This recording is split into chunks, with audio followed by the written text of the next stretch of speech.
Bueno, ya lo hemos adelantado el día de hoy. Vamos a hablar del Alzheimer. Es una enfermedad, bueno, degenerativa que complica muchísimo el comportamiento de la persona, pero también afecta el entorno familiar. Y hablábamos de unas cifras que cada vez están aumentando más. Son 200.000 peruanos, se calcula, que sufren de esta enfermedad en los últimos tiempos. 12:27, vamos a ir con el doctor Carlos Sandoval. Él es un reconocido geriatra. Además, es autor de un libro que se denomina el ABC del Alzheimer. Doctor Sandoval, muchas gracias por estar con nosotros y vamos a hablar de esta enfermedad que comentábamos, se calcula afecta a 200.000 personas, pero que en poco tiempo podría quintuplicarse. Muchas gracias, Buenas Pilar, tardes. por la invitación. Y efectivamente es una enfermedad degenerativa progresiva y que está asociada a la edad. Entonces, conforme envejecen las poblaciones y las sociedades, cada vez más hay incidencias y prevalencias de esta enfermedad. Ahora, antiguamente no había, ahora que el mundo está envejeciendo, ahora hay mucho más y conforme envejezcan las sociedades va a haber más. ¿Y por qué ahora se presentan más casos? ¿Tiene algo que ver la alimentación, el tema pues de la vida sedentaria que va en aumento? O básicamente, ¿cuáles son las principales causas? Los principales factores de riesgo, porque causas definitivas no hay, sino hay factores de riesgo, es la edad, el sexo femenino y algunas enfermedades crónicas como por ejemplo la hipertensión arterial mal controlada, la diabetes mellitus mal controlada, el abuso de medicamentos, sobre todo para dormir, mal indicados, el alcohol, tabaco, también se incluye, pero eso no significa que todos los hipertensos vayan a tener Alzheimer o todos los diabéticos. Por eso hago hincapié en hipertensión mal controlada, diabetes mal controlada, o las personas que toman pastillas para dormir. ¿Y También, eso tiene que ver la carga genética? Sí, hay un factor genético que puede influenciar, pero no es definitivo. Es decir, no se asusten las personas que tienen a sus padres con Alzheimer, no significa que van a tener Alzheimer.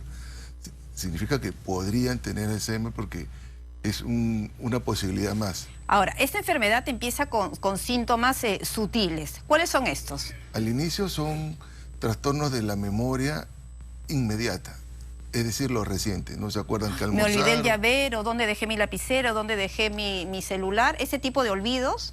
Sí, pero ese olvido lo tenemos todos. Ah, ya, eso es normal, o sea, no debe generar alarma. Usted y yo seguramente lo tenemos, Así nos es. olvidamos del celular, el control remoto. No, son olvidos más, por ejemplo, si ya almorcé o le dice a su hija, ¿cuándo me visitas? Y la hija estaba en la mañana o el día... Entonces, no sabe, o peor aún, tiene el celular y no sabe para qué es el celular, o la llave o el control remoto. Claro, son ya olvidos como más importantes. Por ejemplo, hay personas que almorzaron su plato favorito y al poco tiempo se olvidó qué comieron, e incluso si comieron o no. Claro, le reclaman, ¿y mi almuerzo a qué hora me Así sirven? es. Y dice, pero si ya te Me serví tratan eso, mal, no me dan de comer. Entonces, hay desorientación, trastorno de la memoria y puede haber también debutar con trastornos de conducta o cosas de que me roban, me pegan, me esconden las cosas, me dejan solo, me maltratan, que antiguamente no se incluía, pero ahora sí se está considerando. Agresividad. También, por ejemplo, una señora que era muy educada, muy culta, muy refinada y de repente suelta lisuras que jamás las decía. O pasa un joven y lo enamora, entonces todo el mundo se asombra porque nunca ha sido así. ¿No? La tía estricta nunca fue así y de repente está haciendo una conducta extraña. Claro, son comportamientos extraños, cambios conductuales que hasta de repente nos puede causar sonrisas, risas, pero debe preocuparnos y llevarlo a la persona, al especialista. Sí. Que es a un geriatra en un primer lugar, sí, o bueno, al neurólogo. En realidad, la ventaja de que el enfermo se vea con un geriatra es que el geriatra va a ver la hipertensión, la diabetes, el colesterol. Ahora, cuando ya la enfermedad está muy complicada, hay que derivarlo al neurólogo, que es el especialista del sistema nervioso. ¿Cuándo se dice que la enfermedad está complicada? O sea, ¿qué tipo de situaciones se dan? Cuando, por ejemplo, el paciente se quiere escapar de la casa o se escapa de la casa y se va y se pierde, y usted sabe que es peligroso, que ahora en Lima, pues, con el tráfico y el tránsito, eso es un caso complicado. Otro, cuando ya está con una conducta extraña dentro de la casa, agresividad, o cuando ya no se vale por sí mismo y hay que ayudarlo. no se vale por sí mismo, por ejemplo, no puede comer solo, no se realiza la higiene de manera al autónoma. inicio lo que primero se pierde es la higiene y el bañarse solo, después vestirse, y lo más fácil, pero que se pierde al último, es comer solo. Pero ya cuando el paciente no puede bañarse solo, hay que asistirlo, ayudarlo, porque se puede caer y romperse un hueso o la cabeza. Ahora, ¿cuál es el tratamiento que se debe seguir en ese tipo de situaciones? Me imagino que hay niveles, ¿no? Estadios como en toda enfermedad. Primero, una vez teniendo el diagnóstico, el tratamiento es todas las enfermedades asociadas. Ya, y un paréntesis rápidamente. ¿El diagnóstico cómo se da? Luego de las evaluaciones de los médicos, ¿se hace una resonancia, una evaluación psicológica o puede ser de manera inmediata? Cuando el diagnóstico es sutil, hay que hacer una serie de pruebas. Cuando el diagnóstico es avanzado y es evidente, en una entrevista uno se da cuenta. Ya, ok. ¿Cómo te llamas? ¿Qué día es hoy? Dibújame un reloj. Y ahí se da uno cuenta. Y uno se da cuenta. Ahora, si la cosa es sutil, hay una serie de exámenes de laboratorio, de imágenes como tomografía o resonancia, y unos test, exámenes que los realiza el psicólogo, que incluyen orientación, cálculo, juicio, razonamiento, que el psicólogo en forma individual va llenando una serie de datos. Y también hay que descartar otras enfermedades que puedan confundirse, como la depresión, porque a veces se puede confundir demencia con depresión, o inclusive con trastorno de sordera. A veces el paciente tiene una vida individual, pero no porque tenga demencia, sino porque está sordo. Claro. Y a veces hay casos de confusión. Y es por eso también la importancia de ir donde el especialista. Ahora, ¿cuál era el tratamiento que estábamos justamente comentando? Primero, los factores de riesgo. Si tiene hipertensión, tratar la hipertensión, la diabetes, el Parkinson, todo. Ahora, hay dos tipos de tratamiento. Uno para el Alzheimer propiamente dicho y otro para las complicaciones de conducta. Ya. Ahora, para la enfermedad... Para el Alzheimer, ¿hay algún medicamento que sirva realmente? Porque he escuchado, y estaba justamente antes de entrevistarlo, revisando un poco de información, además de las cifras, y decían que desde el año pasado se estaba aplicando una terapia innovadora, pero que todavía íbamos a ver resultados en el 2022. Se trata pues de un nuevo antiamiloide. Lo escribí porque no entendía de qué se trataba, pero es una terapia innovadora, pero que está a pruebas. Mire, el tratamiento para el Alzheimer son dos tipos de medicamentos que están aprobados por la FDA, es decir, de Estados Unidos. De Estados Unidos, donde ellos regulan. Tienen más de 20 años y no curan ni detienen la enfermedad. Simplemente mejoran los síntomas y signos durante un periodo de la enfermedad. Pero es una enfermedad que sigue progresando. Lo que está acá de mencionar, el antiamiloideo, es probablemente una especie de vacuna que se colocaría en la persona para que no formen las placas de amiloide, que son unas sustancias inflamatorias que se van a depositar en el cerebro y van a producir destrucción neuronal. Claro, eso sería antes de la enfermedad. Pero eso está todavía en investigación, todavía no hay nada concreto. No hay nada. Pero cuando el paciente está con trastornos de conducta, sí hay tratamiento, hay unas gotitas calmantes, relajantes, que sí podemos dar. Pero que eso no cura nada, simplemente...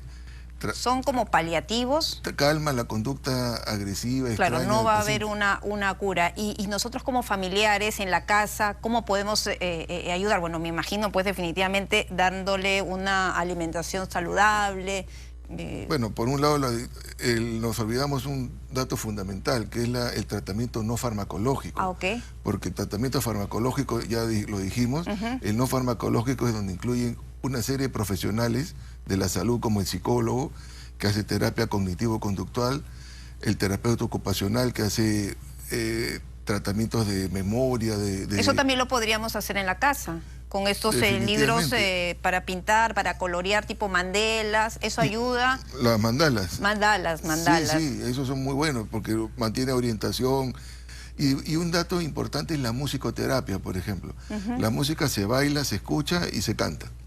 Entonces, el paciente a veces está totalmente desconectado y le ponen su música favorita de su época cuando era joven y la canta y la disfruta. Y que si lo ponen a todo volumen hay que dejarlo. Bueno, claro. Porque a veces uno dice, no, pero hay que dejar también esos gustos, entonces, ¿no? Porque ese tratamiento no farmacológico ayuda muchísimo, y sobre todo para la calidad de vida del paciente y de la familia, porque en una casa, cuando el paciente tiene Alzheimer, se enferma también la familia. La familia lo sufre, lo vive. Imagínense que alguien se escape de la casa, el estrés general que ocasiona. Entonces, todo eso puede ayudar al tratamiento no farmacológico.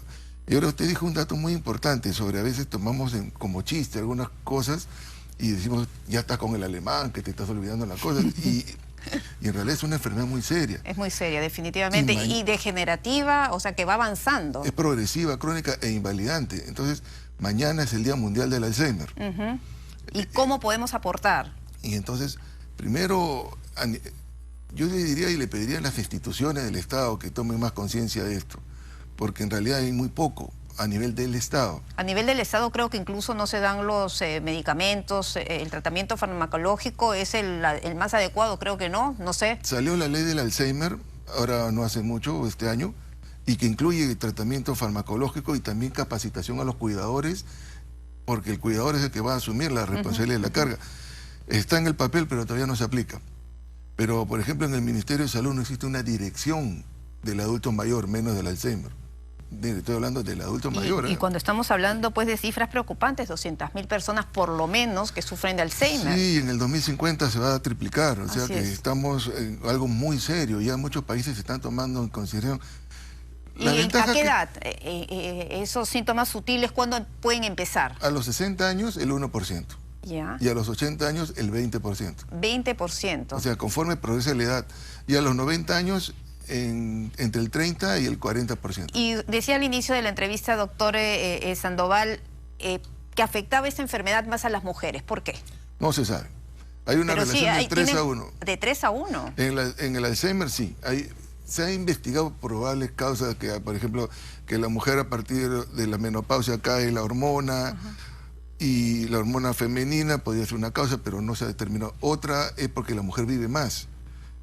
O sea, si bien es cierto, hay más prevalencia de Alzheimer, la mujer vive más, hay más viudas que viudos. O sea, la mujer, a la larga la mujer es el sexo fuerte, con toda seguridad. Definitivamente, doctor. Porque la mujer soporta mejor el dolor, el frío, el hambre y todo, lo soporta mejor. Ahora, antes de ir a las recomendaciones finales, ¿cuál es la diferencia entre el Alzheimer y demencia senil? ¿O es lo mismo? No, la demencia senil es lo general. Es la demencia en una persona mayor, porque hay una demencia presenil. El Alzheimer es un tipo de demencia senil. Ya como que es más es la más conocida, grave, la más estudiada y la más popular, porque ahora existe la demencia vascular, que son por pequeños infartos, la demencia frontotemporal que debuta con trastornos de conducta, y hay demencias asociadas al SIDA, demencias asociadas al alcoholismo, demencias asociadas a los golpes, al hipotiroidismo, a falta de vitaminas. En otras palabras, hay un montón de demencias, pero el Alzheimer es la más conocida. Y en todos los casos de Alzheimer se da esta desconexión por completo, ya creo que ese es el último estadio, ¿en todos los casos o no necesariamente? Sí, al final todas convergen en un destino común, todas. Pero unas son más rápidas que otras. Por ejemplo, la vascular, que se asocia a infartos cerebrales, es mucho más rápida que el Alzheimer, pero por ejemplo la vascular sí se puede prevenir, porque controlando la presión tomando la aspirina, eso puede ayudar muchísimo.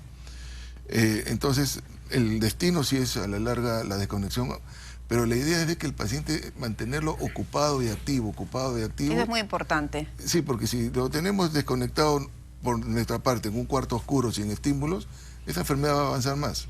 Claro. Entonces, el trabajo es de la familia y un apoyo total. Ahora, las últimas recomendaciones, doctor Sandoval, que además nos comentaba, ¿no? Tiene este libro tan interesante, El ABC del Alzheimer. Sí, publiqué en esta feria del libro un librito que se llama El ABC del Alzheimer, desarrollado en 101 preguntas. Ahí tocamos todos los temas. Voy a comprarlo. Está ahorita en la librería Virrey, pero estamos haciendo para que entre las demás en Comunitas y Virrey. Ah, perfecto. Bueno, y una última recomendación a propósito del día que se cumple mañana. Sí, mañana es el día del Alzheimer.